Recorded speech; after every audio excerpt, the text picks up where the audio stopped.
FL Studio 6 heralds the release of some sort of EQO, the Fruity Multi-Band Compressor, Fruity Squeeze, and the Fruity Delay Bank. The EQO plugin is a morphing graphic equalizer. Using it, you can control any frequency band's volume, its panning, and even send a particular band to one of the send tracks in the mixer. Curves are drawn by clicking and dragging with the mouse. If you draw another curve onto another one of the 8 banks of curves available, you can then morph from one curve to the next using the morph knob.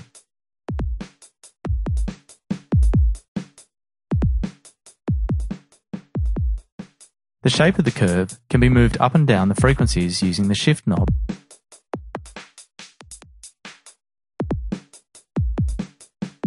And you use the mix knob to gradually flatten the curve out and then ultimately invert the curve.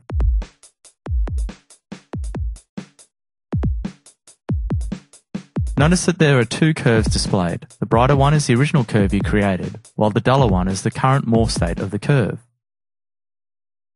The smooth knob affects the rate of change when morphing. Left is fast and responsive, and right is slow and will keep moving even after you stop morphing. The overall output of the EQO is controlled by the volume knob. The bandwidth knob at the bottom right of the plugin controls the width of each frequency band. There are 3 drawing modes: curve, which is the default, line, and pencil, which allows you to edit individual bands. Bands can be deactivated by clicking in the square at the top of the band column. Clicking again will lock the band from any further editing. The Analyze button will generate an inverse EQ curve based on the incoming signal. This is great for crunching up drum loops. The Send function works by assigning a send track and then drawing a curve on a send bank.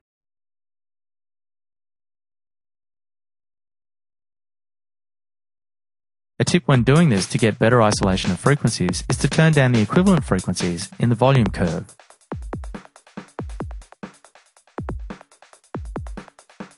The EQO puts the fun back into EQing and opens up enormous tweaking possibilities, particularly for live use. The Fruity Multi-Band Compressor allows you to control compression over 3 frequency ranges. With it, you can apply compression to, say, a whole mix, whereby, for example, only bass frequencies are compressed, leaving higher frequencies as they were. With a traditional single compressor application, excessive peaks in one frequency range would trigger the compressor, attenuating the volume of all the frequencies at once. In a mastering situation, this is highly undesirable.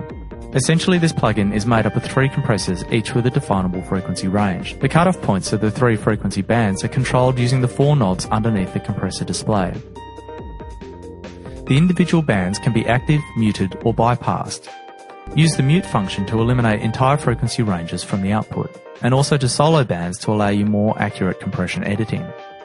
When bypassed, all signal within the band's frequency range will pass through unaffected.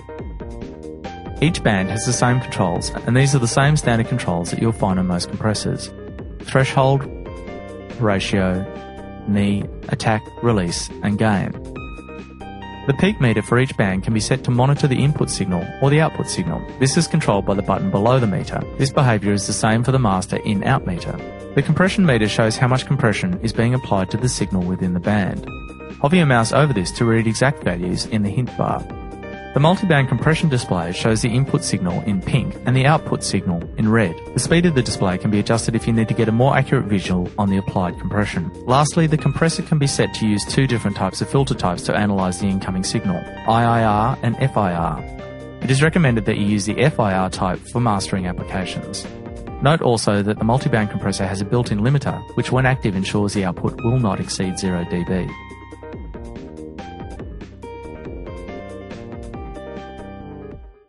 The Fruity Squeeze plugin introduces bit reduction and sample rate distortion into FL Studio. It has 3 sections: square eyes, puncher, and a post or pre-effect filter. It's easiest to demonstrate the effects of squeeze by using an oscilloscope. And to be sure we are just hearing the effect of the plugin, I'll turn up the mix to 100% wet. Here, as I turn up square eyes, you can see and hear that a squared brick wall effect is applied to the signal the further to the right it is turned.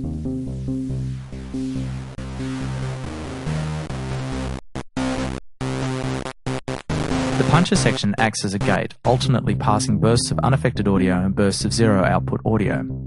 The preserve knob controls the length of time in samples that the gate passes unaffected audio. and the impact knob controls the length of time that zero output audio is passed. The puncher section's effect is most obvious when the amount knob is set to around 0. Amount acts as a dry-wet mix control for just the puncher section. With preserve set to 0, setting impact to anything other than 0 will immediately kill all sound. This reflects what impact does, which is to reduce a sample volume to 0. As the preserve knob is increased, bursts of the original signal are introduced back into the output. At higher settings of the two controls, you get what starts to resemble a tremolo effect. This is where you can start to mix in the amount knob to get a smoother sounding effect. The relation knob will create several different relationship dynamics between the preserve and impact controls. At the first setting, the relationship is 1-to-1. Note that the impact knob is now frozen, but moves when preserve is moved. At the second setting, impact is double the preserve amount, and at the third setting, impact is half the preserve amount.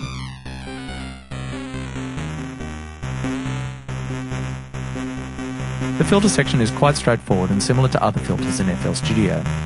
Change the filter type by clicking and dragging in the filter name box. Experiment with the pre and post settings as they give dramatically different results.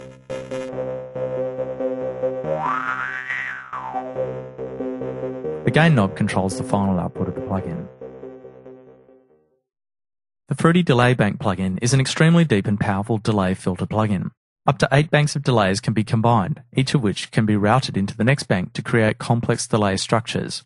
Each bank contains an input section, a filter that can be set pre or post the delay, a feedback and feedback filter section, a granulizer, and an output section.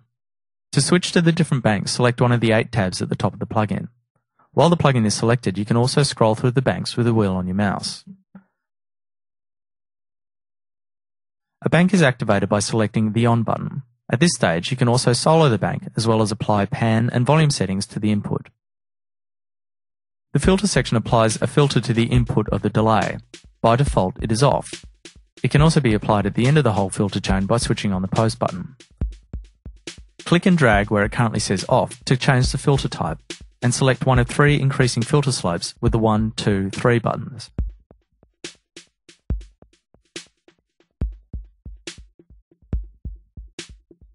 If you find that the filter reduces the volume of the echoes too much, then turn up the gain knob. The feedback section is where you control the delay time along with how the successive echoes are processed. The tiny T button sets whether time changes you make here are tempo-based when the button is active, or free from the tempo. Time changes the delay time. Offset creates an offset in the stereo delay, either a delay in the left or a delay in the right of up to 500 milliseconds. The separation slider affects the stereo spacing of the delays. All the way up gives equal output on both sides.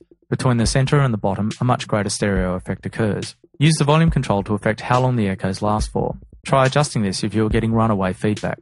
The feedback mode switches norm, ping-pong, inverse and off affect the way the delay responds to panned input signals. Off turns all feedback off. Norm keeps the stereo output consistent to the input. Inverse sends the feedback output to the opposite of the input. And ping-pong flips the output to the opposite side on each successive repeat. The small button to the left controls whether or not the first echo will be processed by the filtering or not. The feedback filter section contains the exact same controls as the filter section. Once again, you can use the gain knob to increase the volume of the echoes. Be careful with the resonance control. This can quickly emphasize a feedback loop, causing your ears and your speakers to bleed.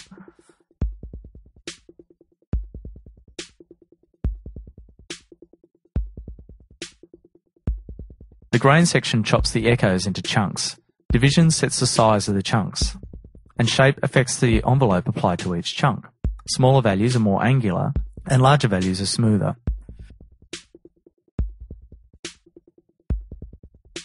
The output section provides a mixer for the delay. The main thing here is the next knob, which controls the amount of the output that is then sent to the next delay bank. When routing one delay bank into another, it's important to be aware that the banks can run serially or in parallel. To run in parallel, you need do no more than activate the next bank. To run in series, you'll need to reduce the input volume of the next bank to 0, which is the center position. The top of the plugin contains global controls. Dry controls the amount of dry signal in the output, and wet the amount of delayed signal. In controls the volume of the input to all banks, and feedback controls the overall volume and accordingly the number of feedback echoes that each bank generates. This is another parameter that you will use to help ensure that you don't get any runaway feedback problems.